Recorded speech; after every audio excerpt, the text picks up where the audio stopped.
Bienvenue sur ce podcast du blog Se réveiller pour se transformer. Le blog qui aide à se sentir zen et relax lors de nos passages de vie et plus particulièrement à partir de nos 50 ans. Aujourd'hui, je vais partager avec vous, en format audio, l'article « Décoince ta bulle et trouve ton bonheur ». Je l'ai publié précédemment et vous pouvez le retrouver en format lecture sur le site www.seréveillerpoursetransformer.com. Mais avant de commencer, je vous invite, si vous ne l'avez pas déjà fait, à vous inscrire sur cette chaîne et cliquer sur le bouton « J'aime » de ce podcast. Je vous souhaite une bonne écoute et une belle découverte. Dans ce podcast, je vais partager avec vous une notion intéressante pour se sentir zen et relax. C'est l'analogie de la bulle et la recherche du bonheur par l'éveil et la transformation de soi. Mais pourquoi décrire l'éveil et la transformation de soi comme une bulle ? Nous avons tous une bulle. C'est une dimension intérieure propre à soi et impénétrable aux autres.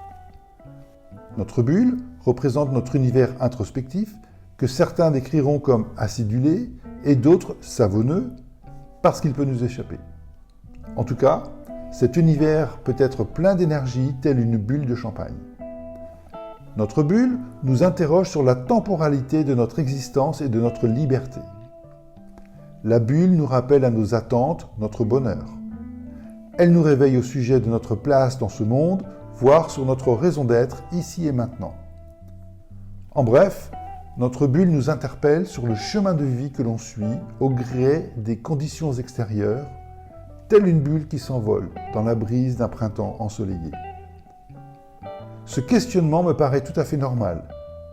Et d'ailleurs, je m'étonne toujours que certains choisissent d'y échapper de leur libre arbitre. Car nous avons tous des aspirations. Nous nourrissons tous des ambitions pour une vie meilleure, plus harmonieuse et en accord avec nos valeurs. C'est ce que j'appelle la quête du bonheur. Pour autant qu'il existe et que nous soyons capables de le définir précisément. Alors, qu'est-ce que le bonheur ? Le Larousse et le Robert le décrivent comme un état ressenti de complète satisfaction et les dictionnaires philosophiques rajoutent les mentions stable et durable. Ainsi, le bonheur n'est pas absolu puisqu'il s'appuie sur ce que l'on ressent, donc libre à chacun de décider du degré de satisfaction qu'il recherche. Et par un raccourci efficace, l'on peut définir le bonheur comme le fait d'être heureux.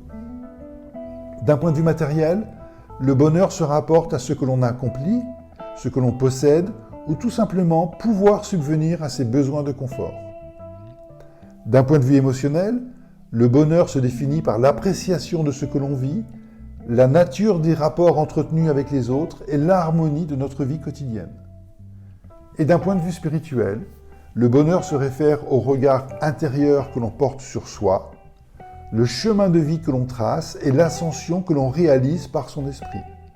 Cette ascension qui est manifestée par notre bulle intérieure. Nous avons tous conscience que l'on peut être heureux matériellement sans l'être émotionnellement. Mais il est difficile de croire que le bonheur spirituel ne puisse être lié à un équilibre émotionnel préalable. En synthèse, il tient à chacun de manifester ce qui nous rend heureux. Et puisque nous pouvons le décider librement, peu importe les définitions que nous recevons des autres ou de l'environnement dans lequel nous vivons. Il est important de toujours se rappeler le mantra suivant. Mon aventure reste propre à moi et a été construite par moi et pour moi, et selon les circonstances qui se sont présentées devant moi. Ainsi, chacun peut construire son propre chemin de réveil de soi, un chemin parfois qualifié d'initiatique. La création et la découverte de ce chemin initiatique peut être demandeur, complexe, mais je vous le garantis, il est magnifique. Il permet de révéler toutes les facettes de notre nature humaine, de notre identité. Il manifeste notre personnalité, nos capacités, nos dons. Et nous pouvons les embrasser et les transmuter pour atteindre notre vérité libre et révélée. Quel que soit le rythme de notre ascension, la seule chose que l'on trouvera au bout du chemin c'est soi.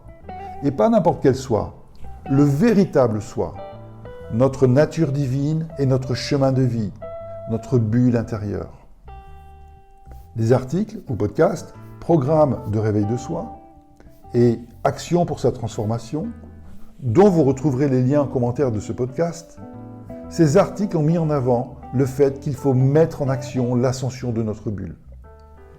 C'est tout un programme que l'on doit préparer et appliquer avec détermination. Mais attention, notre bulle connaîtra forcément des trous d'air et l'important est de s'efforcer à lui donner un mouvement ascensionnel. Il n'est pas nécessaire de lui donner une destination, car l'épanouissement est un voyage dont nous ne pouvons imaginer le but final. Mais c'est un voyage, et je dirais quel voyage en perspective.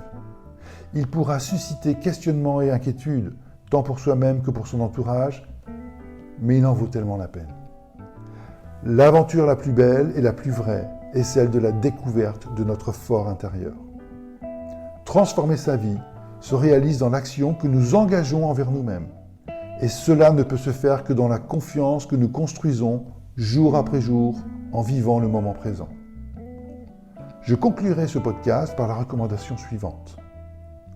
Le vrai chemin de liberté commence en écoutant son cœur et en recherchant l'émerveillement par la transformation de son corps, de son âme et de son esprit.